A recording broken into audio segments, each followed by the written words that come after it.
오늘은 이 돈에 대한 진실을 좀 말씀드려볼까 하는데, 앞에 보여드렸던 저 세 가지의 명언들이, 현재 우리가 알고 있는 돈에 대한 진실이다라고 보시면 되고요.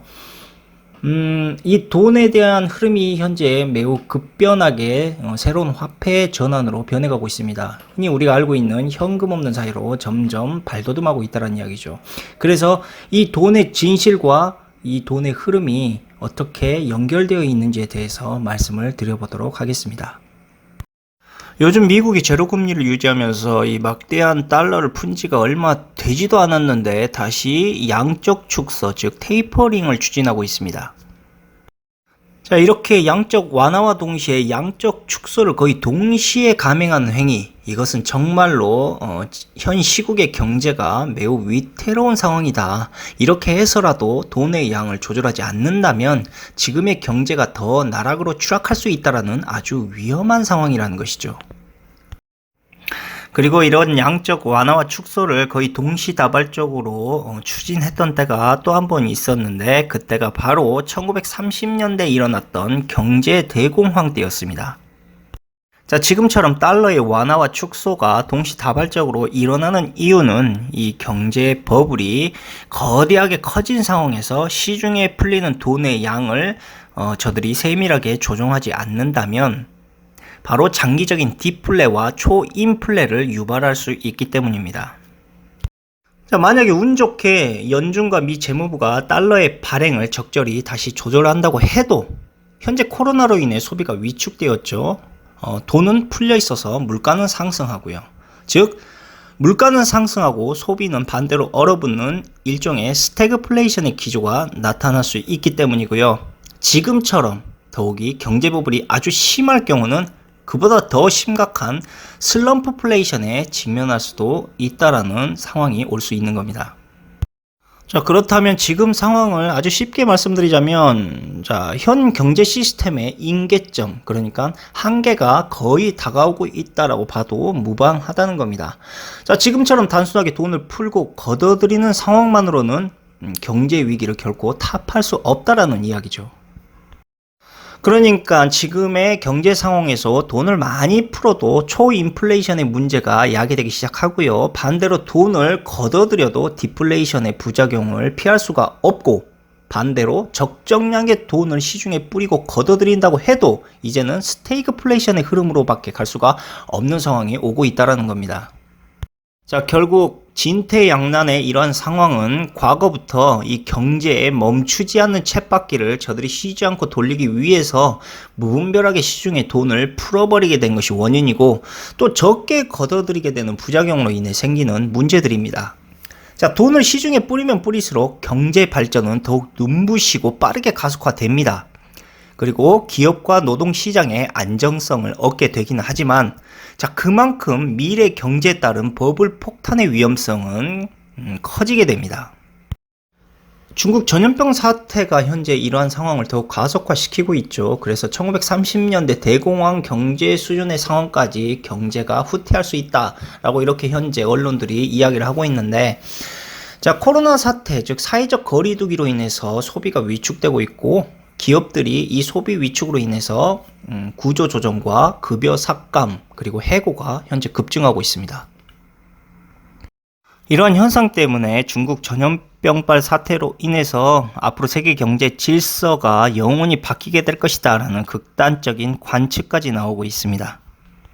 자, 이러한 극단적인 관측을 했던 사람이 다름 아닌 헨리 키신저입니다. 이 헨리 키신저에 대해서 모르는 사람들은 없을 거라고 보고요.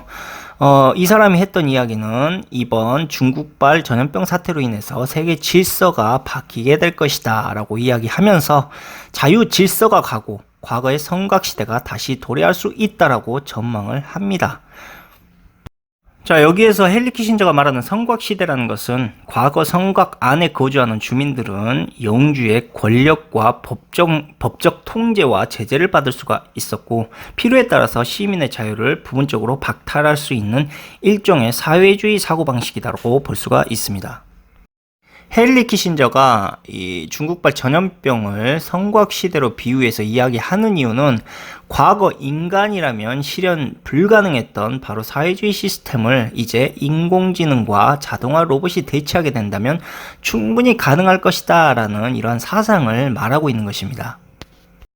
아무튼 헨리 키신저가 이야기했던 성곽 시대 사회라는 것은 일단 세계 각국의 여행과 이주가 매우 어려워지게 된다. 즉 통제를 받게 된다는 이야기고, 기업과 공장을 포함한 글로벌 공급망이 다시 본국으로 회귀될 것이다 라는 것을 이야기하는 겁니다.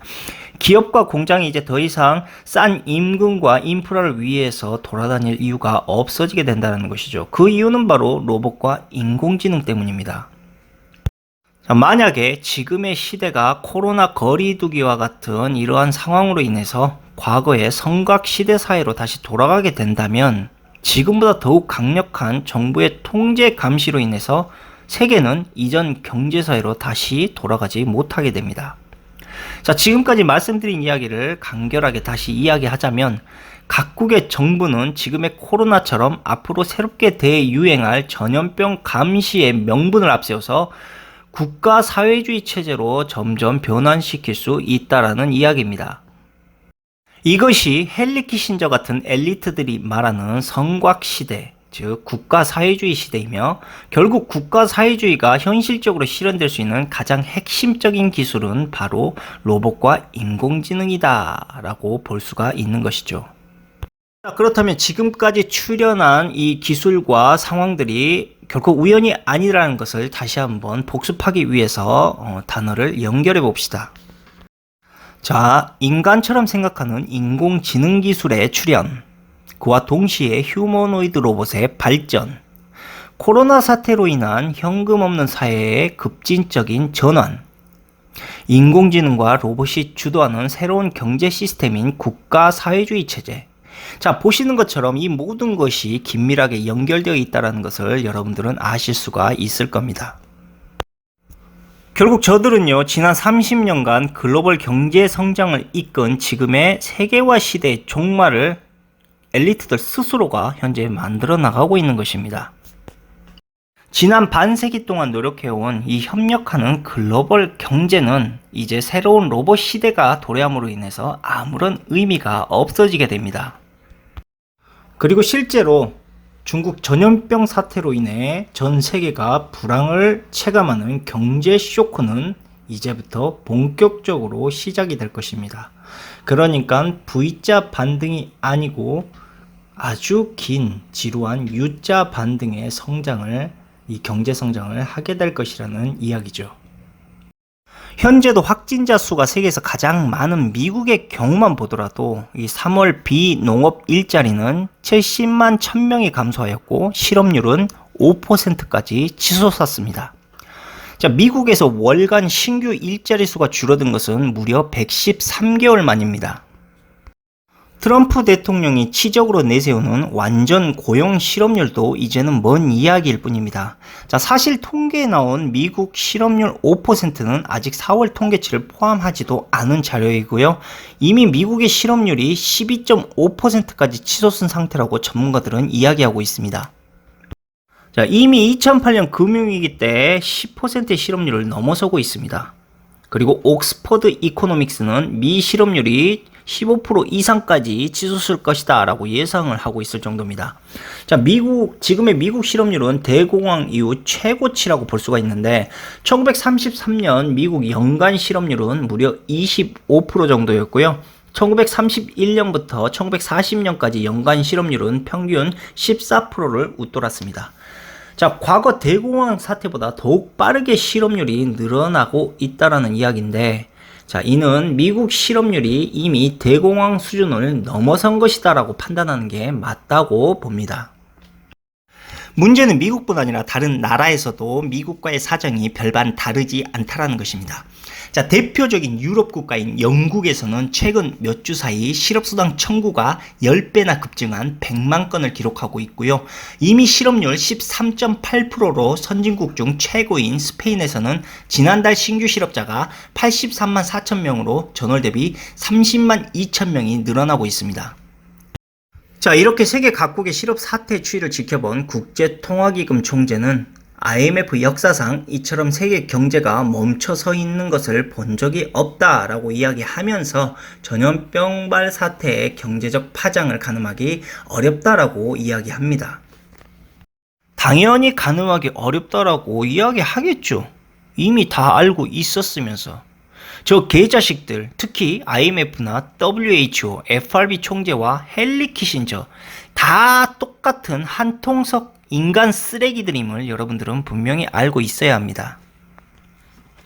자, 그렇다면 전염병 사태를 통해 저들이 추진하고 있는 뉴 월드 오더의 이야기는 이쯤에서 잠시 접어두고, 자, 엘리트들이 계속해서 유튜브나 언론을 통해 경제 종말 이렇게 이야기를 하는데, 자, 이것은 진짜 경제 종말을 언급하는 것이 아니라 지금껏 저들이 거짓 가치로 만들어낸 화폐를 풀어서 성장시켰던 매우 고리타분한 경제 종말을 언급하는 것이다 라고 보시면 됩니다.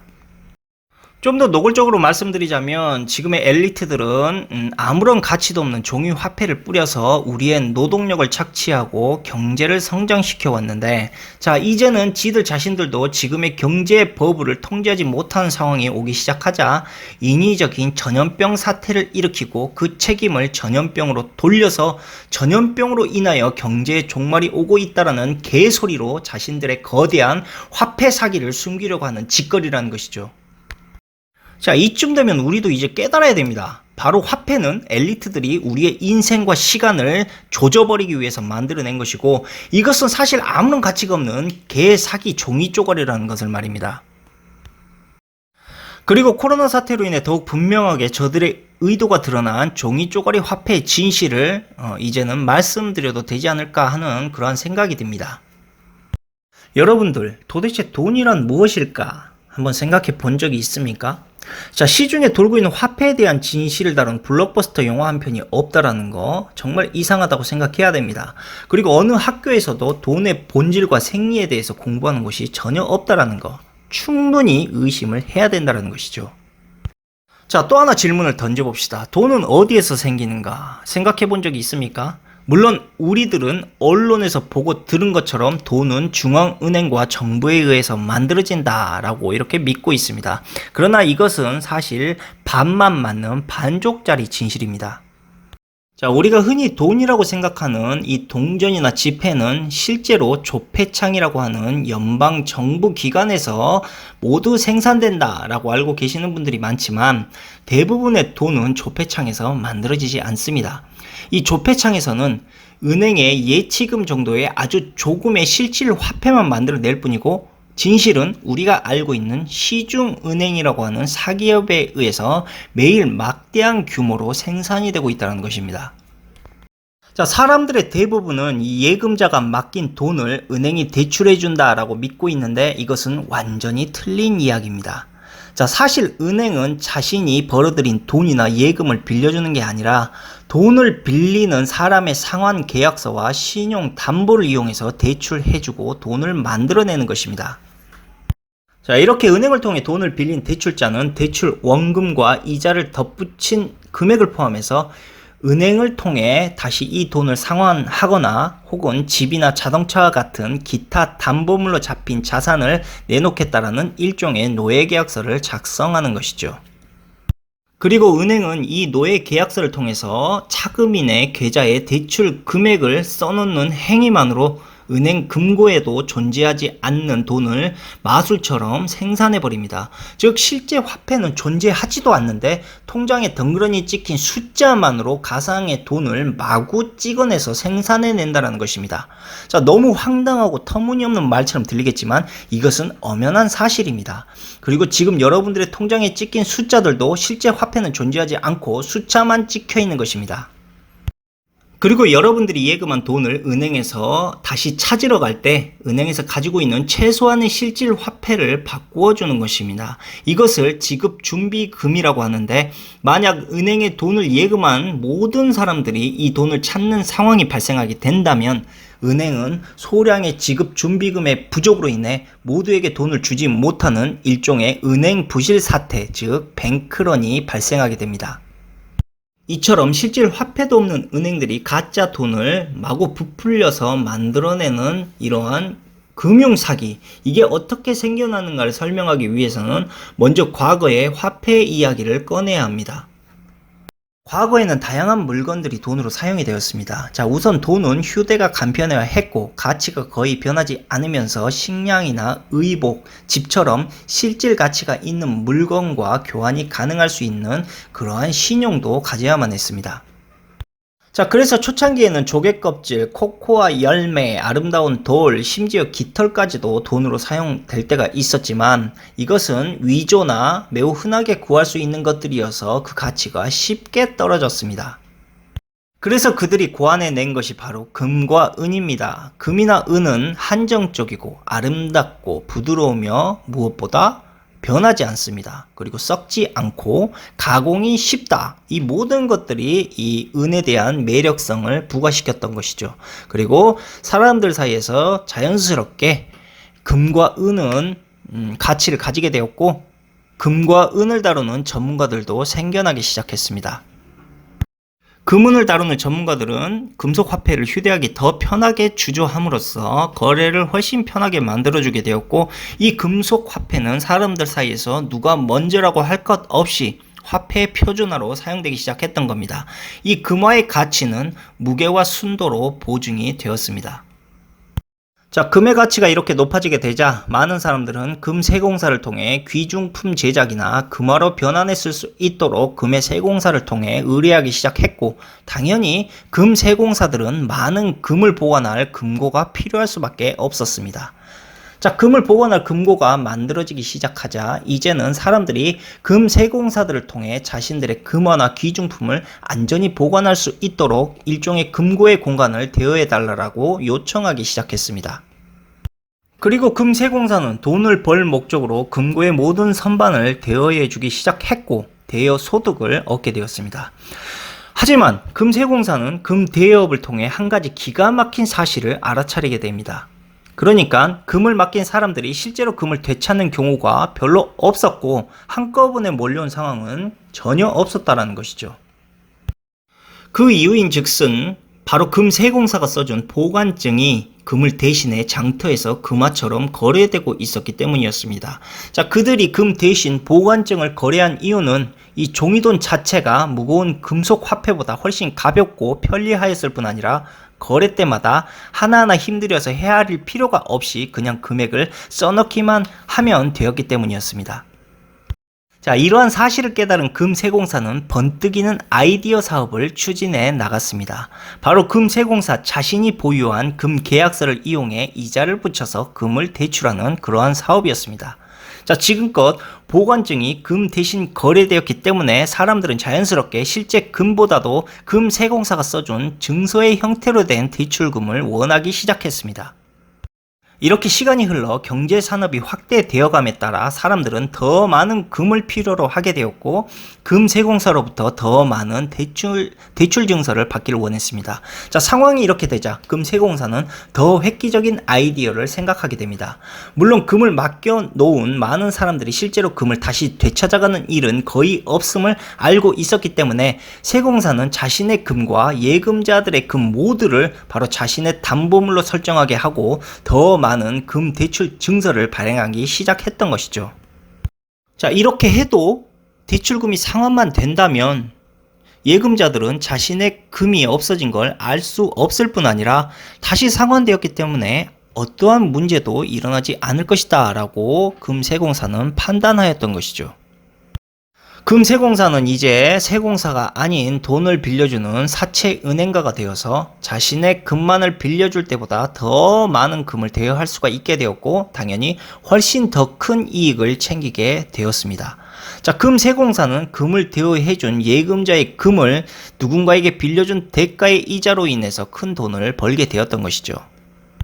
금세공사는 이제 본격적으로 업종 간판을 세공사가 아닌 은행업으로 변경하기 시작을 했고, 자, 그로 인해서 일반 시민들보다 더 부유해졌고 그것을 과시로 자랑하기 시작했습니다. 그러자 사람들 사이에 은행가가 예금자들이 맡겨놓은 금을 담보로 대출해주는 것이 아닌가 하는 의구심이 생겨나기 시작을 했고, 자, 이러한 의심은 사람들 사이에서 마치 전염병 유행처럼 퍼지기 시작을 했습니다. 금세공사의 신용을 의심한 예금자들은 자신의 금을 보여주면서 만약 해명을 하지 않는다면 맡겨놓은 금을 모두 찾아가 버리겠다라고 세공사를 위협하기 시작합니다.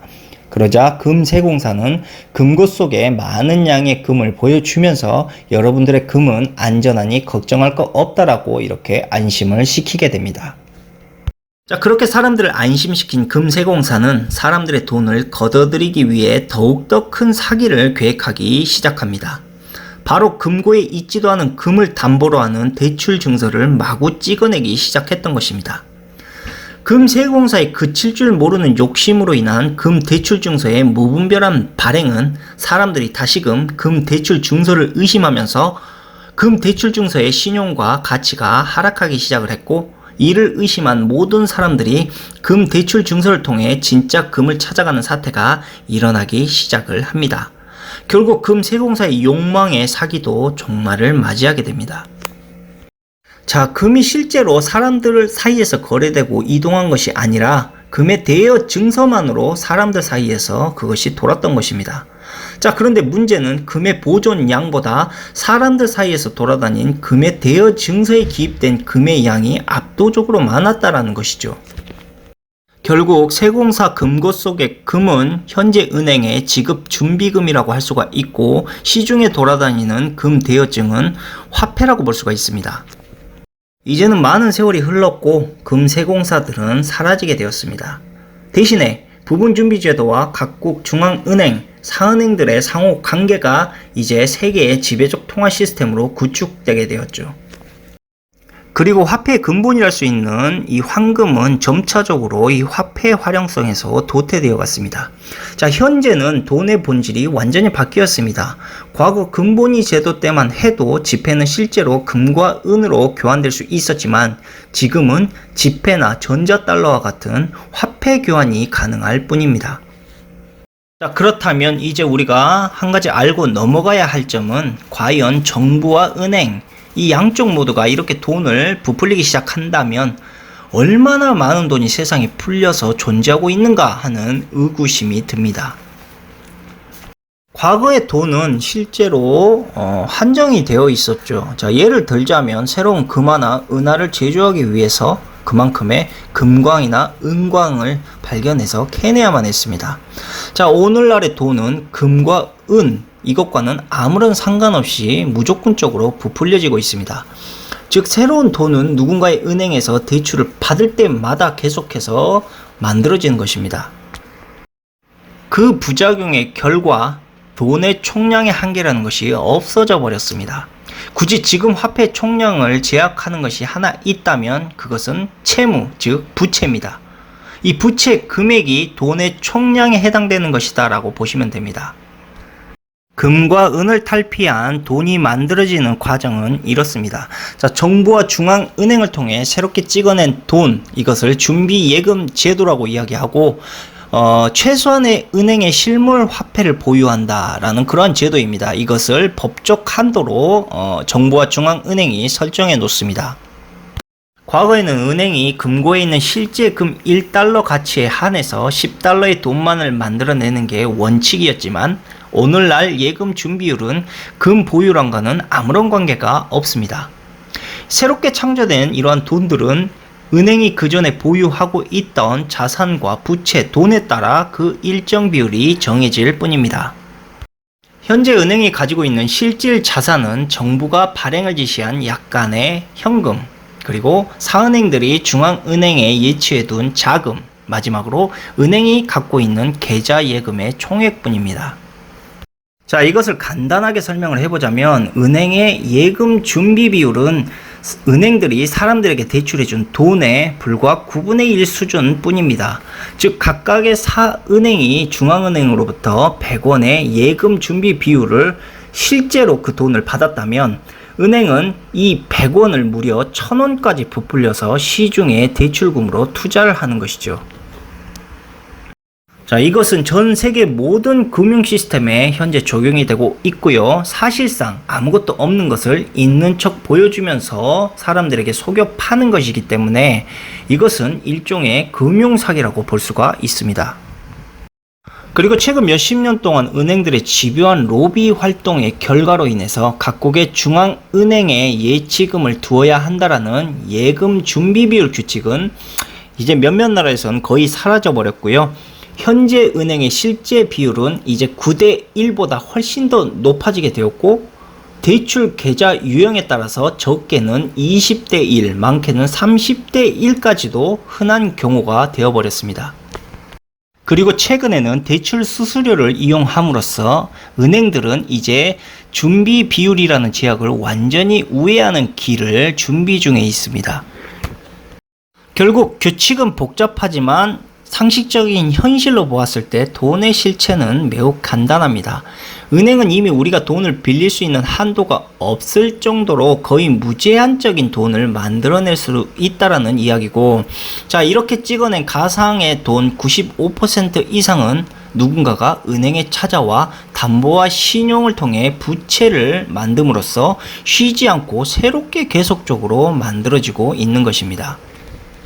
자, 이것은 아이러니하게도 지금의 경제가 멈추지 않는 쳇바퀴를 계속적으로 돌리기 위해 만들어낸 거대한 사기극이라고 할 수가 있고, 실제로 존재하지도 않는 돈을 마구 찍어냄으로 인해서 발생한 부채와 경제 버블에 대한 이런 대안의 상황을 막을 방법이 전혀 없다라는 것입니다.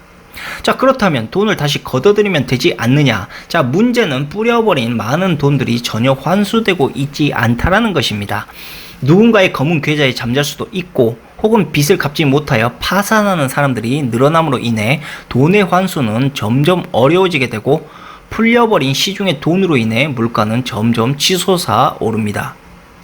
자, 여기에 현재 코로나 사태와 같은 재앙으로 인해서 실업률이 늘고 소비라도 위축이 된다면 경제의 쳇바퀴는 그 즉시 멈춰버리게 되는데, 자, 문제는 환수되지 못한 돈에 의해 소비 위축이 오는 것이 아니므로 재무부와 중앙은행은 아무런 제약 없이 더 많은 가상의 돈을 뿌립니다. 이렇게 함으로 인해서 경제를 어쨌든 계속적으로 돌려야 되기 때문이죠. 자, 결국 환수되지 못한 돈과 경제 위축이라는 명분으로 무분별하게 뿌려지는 이 많은 돈들, 이것은 결국 현재 경제 시스템이 코로나 사태 이후로 이제 그 한계점에 가까워지고 있다는 것을 여러분들은 깨닫고 있어야 합니다. 그러니까 화폐는 여러분들이 생각하는 만큼의 가치를 지녔고, 그 가치로 인해서 경제가 지금껏 성장한 것이 아니라 아무것도 아닌 이 종이돈의 가치를 지금의 현 경제 시스템에 억지로 끼워 맞춘 것입니다. 자, 사실 우리가 알고 있는 이 돈이라는 것은 길거리에 돌아다니고 있는 고철보다도 값어치가 없는 존재인 것입니다. 자, 잘 생각해 보십시오. 금의 신용과 희귀성, 그 담보마저도 잃어버린 이 종이 쪼가리가 도대체 무슨 값어치가 있겠습니까? 이거는 우리를 속인 것입니다. 마치 값어치가 있는 척 이런 비열한 짓을 현재 비트코인에서도 그대로 적용시켜서 여러분들에게 그럴싸하게 속이고 있는 것을 이제는 눈치채야 할 것이다, 이 말이죠. 결국 우리가 알고 있는 이 은행이라는 것은 정부와 중앙은행의 카르텔 속에서 합법적인 폰지 사기 통화 시스템을 대놓고 활용할 수 있는 명분을 만든 것이고, 우리는 그것을 이용하고 있는 것입니다.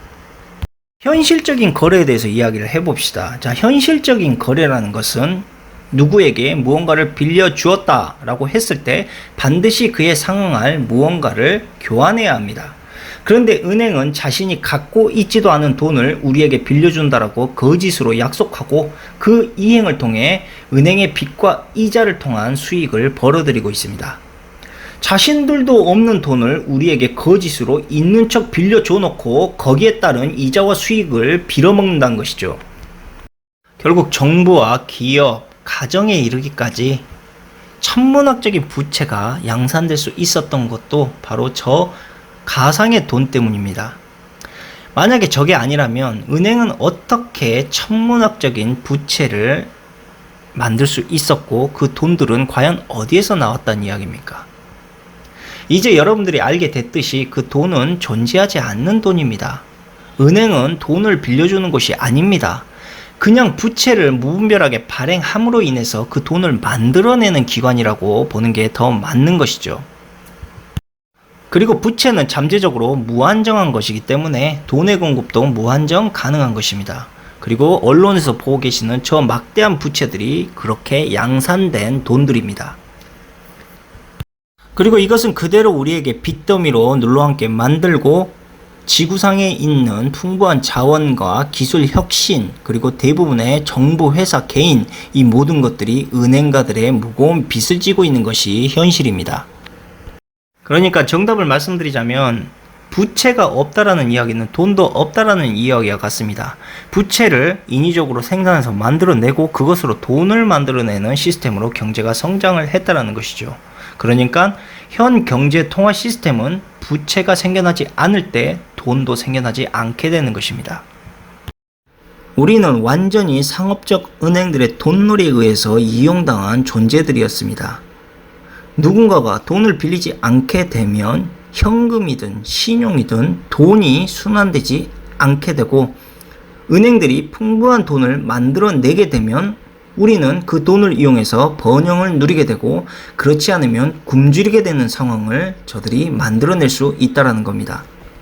자, 그렇기 때문에 끝없이 부채를 만들어내기 위해선 은행은 원금만 만들어내게 되고, 은행은 사람들이 지불해야 할 이자는 만들어내지 않습니다. 그러면 그 이자는 어디에서 가져올 수가 있습니까? 그렇습니다. 다시 빚을 내서 가져오게 되는 거죠.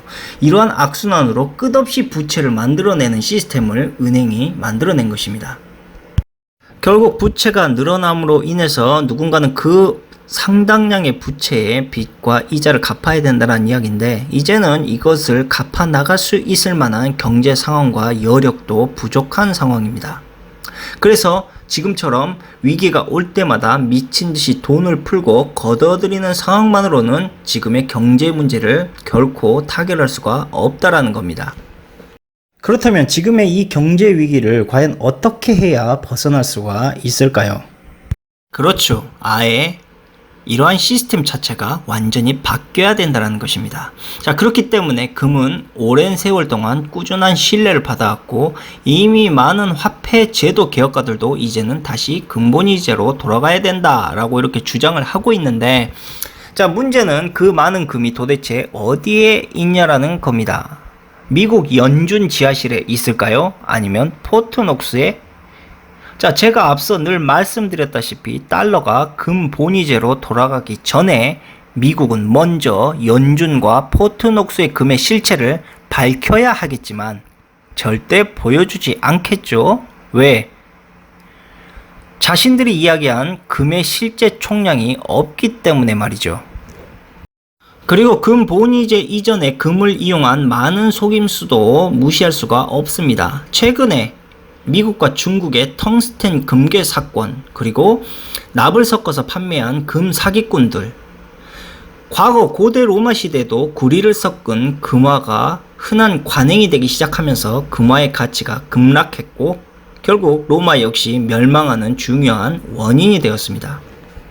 그렇다면 금보다 많은 매장량을 가진 은을 통해서 은본위제로 부활하는 것은 어떠냐라고 이렇게 또 이야기가 나오고 있지만, 자, 문제는 지금의 경제가 과거처럼 금과 은의 본위제 총량만큼의 돈만 찍어내기에는 너무나도 많은 돈들을 찍어야 하기 때문에 그 실효성에 있어서는 여전히 의문입니다.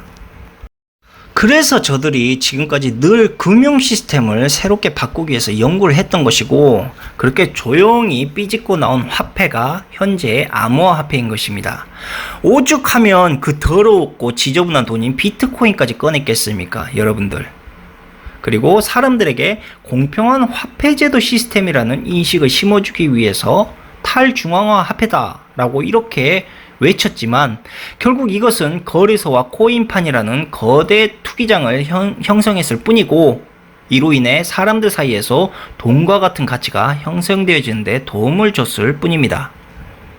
그러니까 지금의 암호화 화폐가 탈중앙화적이고 공평한 화폐 제도다라고 이야기하는 것은 아예 애초에 존재하지도 않았고요. 그런 것들이 실현될 리도 만무하다는 이야기입니다.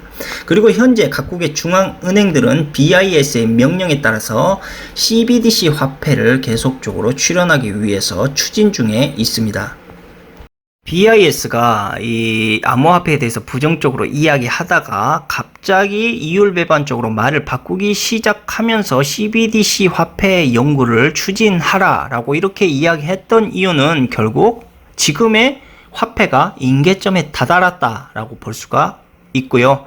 자, 새로운 화폐 출현을 통해서 인공지능 시스템과 맞물려지기 시작하면서 이 돈에 대한 이 활용도는 더욱더 극대화될 것입니다. 결국 이것이 극대화될수록 이 금융의 독점은 더욱더 심화되게 될 것이고, 지금껏 사람들에게 속이면서 이 폰지 사기를 쳤던 금융 사기를 이제 버리고 더 편리하고 고수단적인 새로운 금융 사기를 저들이 구축해 나가고 있는 것이다 라고 보시면 됩니다. 그리고 새로운 화폐 출현에 앞서서 한 가지 진통을 반드시 겪어야 하는 것이 바로 현재의 경제 시스템의 붕괴입니다. 현 경제 버블 시스템이 일단 한번 붕괴되어야 새로운 금융 시스템을 안착시킬 수가 있기 때문이죠. 자, 낡은 것을 고쳐 쓰는 것이 아닌 새 것을 사들임으로 저들은 비용과 시간 모두를 아낄 수가 있다라고 판단을 한 것입니다. 그리고 현재 이러한 경제 붕괴를 엘리트들의 코로나 계획이 열심히 뒷받침해주고 있는 것입니다. 고로 현재의 국가 부채는 그냥 허상의 빚일 뿐입니다. 언론에서 말한 국가 부채는 여러분들이 은행에 존재하지도 않는 돈을 빌려 일평생 일해서 갚아 나가라는 커다란 숙제일 뿐입니다. 한마디로 국가의 빚이 많으니 쉬지 않고 일하거라 라는 일종의 암시일 뿐이고, 국가 부채는 국가의 존립 문제에 아무런 영향을 주지 못한다는 것입니다.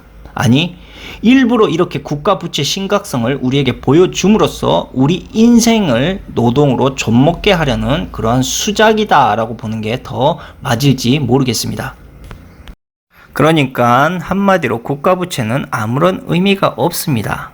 어차피 가상의 돈으로 찍어서 만들어낸 빚이기 때문에 정부와 은행은 서로가 쌤쌤인 거죠. 그 사이에 여러분들이 끼어 있습니다. 그냥 여러분들이 일생의 대부분을 노동하면서 빚을 지게 만들려는 그러한 명분을 보여주는 것 뿐입니다. 우리가 지금껏 민주주의와 자유라고 믿어온 것은 실제로 교묘하게 보이지 않는 엘리트들의 경제적 독재 체제일 뿐입니다. 현재 은행 제도는 지금도 무에서 돈을 제조해내고 있고요. 이제는 생산조차 필요 없는 CBDC 발행을 구상 중에 있습니다. 자, 이러한 흐름은 과거 발명된 그 어떠한 범죄 수법보다도 매우 뛰어난 천재적인 사기 수법이라고 볼 수가 있습니다. 처음부터 은행업은 부정직한 마음에서 구상이 되었고, 사람들의 욕심을 이용한 사기 수법을 통해서 태어나게 된 것입니다. 은행가들은 있지도 않은 가상의 돈을 이용해 지구상의 대부분의 사람들의 노동력과 기업을 소유하게 되었죠. 자, 그런데 다시금 코로나를 통해 경제를 붕괴시키고 새로운 CBDC 화폐를 통해 돈을 만들어내는 힘을 그대로 저들에게 다시 맡겨 놓는다면 지금의 악몽은 과거보다 더 강력한 통제하에 저들에게 지구의 모든 인류와 기업이 종속받게 될 것입니다. 그렇기 때문에 그들에게서 돈을 독점적으로 만들어내는 지금의 권력을 박탈시켜야 합니다. 이 돈이라는 의미가 나쁜 것이 아니라 저들이 돈을 이용해 독점하는 상황이 나쁜 것임을 분명히 말씀드리고 싶습니다. 전 세계를 상대로 거짓으로 금융사기를 치고 있는데 저들 소유의 은행들은 아무런 제재를 받고 있지 않는다는 것 자체가 이미 세상의 모든 것이 바로 소수의 엘리트들의 것이라는 것을 증거하는 것입니다. 마치 카지노와 같은 것이라고 보면 되겠죠. 내가 하면 불법, 나라가 하면 합법인 것처럼 말이죠. 저들이 이렇게 거대한 사기를 치고 있음에도 불구하고 모두가 침묵하고 있는 이유는 이미 소수의 엘리트들의 금융 자본가들의 폰지 사기가 전 세계 경제를 좌지우지하는 그러한 상황까지 왔기 때문입니다. 그래서 이 문제에 대해서 어떤 학교와 언론도 침묵하고 있는 것이 바로 그 이유 때문이죠. 얼마 전에 캐나다의 부총리가 비공식적으로 고등교육을 받은 전문가들과 일반 시민들을 상대로 조사를 했는데 그 결과 그들 가운데 돈이 어떻게 만들어지는지를 정확히 이해하고 있는 사람은 단 한 사람도 없음을 발견하게 됩니다. 자, 실제로 은행의 일선 실무자까지 포함해서 대부분의 사람들이 이 문제에 대하여 잠시라도 생각해 본 적이 전혀 없다라고 이렇게 말을 하는 경우도 있었습니다. 현재는 지구상에 살고 있는 모든 사람들이 일생 동안 절대로 청산할 수 없는 빛의 노예가 되어가고 있습니다. 이것은 결코 우연히 일어난 사태가 아님을 다시금 말씀드리고, 각 나라의 통화량을 통제하는 사람들은 그 누구든지 모든 산업과 상업의 절대적인 주인이 됩니다. 반지의 제왕의 반지처럼 말이죠.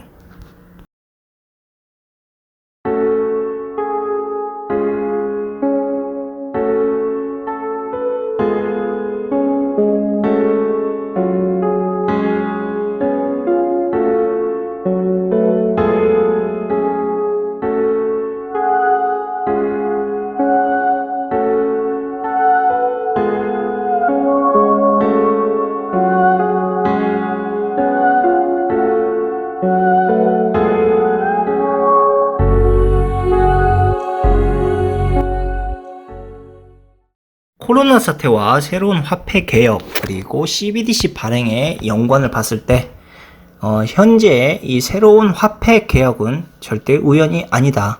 그리고 코로나 사태를 통한 화폐 개혁이 이 새로운 경제 시스템을 저들이 만들고 더 완벽한 통제를 요구하는 독재 체제 금융 시스템으로 흘러가고 있다라는 점을 여러분들 절대 잊지 마시고 앞으로 일어나고 있는 모든 상황을 예의주시해서 지켜봐 보시기를 바라겠습니다.